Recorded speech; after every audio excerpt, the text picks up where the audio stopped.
هذه الأرض يا أخي نبيل، هذه الأرض، هذا من المقدمة في 8 متر، وفي الوراء تقريبا حول 12 إلى 13 متر. طبعا هي جنبها الآن مباني كاملة.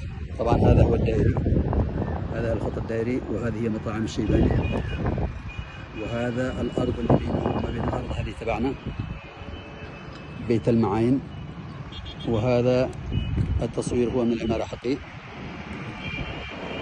أنا برفقة الصديق العزيز وليد السالمي. المنطقة طبعا هي استراتيجية، تعتبر داخل أرقى المناطق، والخط اللي موجود قدامها هذا هو الخط. أوكي،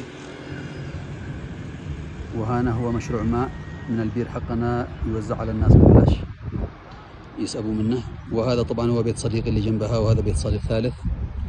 المنطقة جدا كويسة. وهذا طبعا هو الهرم مول اللي فوق، وفي عندك مطاعم الدار في الجهة الثانية. وهذا هو هابي مول قريب منها. يعني المنطقة استراتيجية، مدرسة أهلية، ومدرسة أهلية اسمها مدرسة النبلاء. هذه مدرسة النبلاء، مدرسة حكومية أوكي، ومدرسة حكومية جنبها. وهذه هي الأرض يا حبيب، لولا الحاجة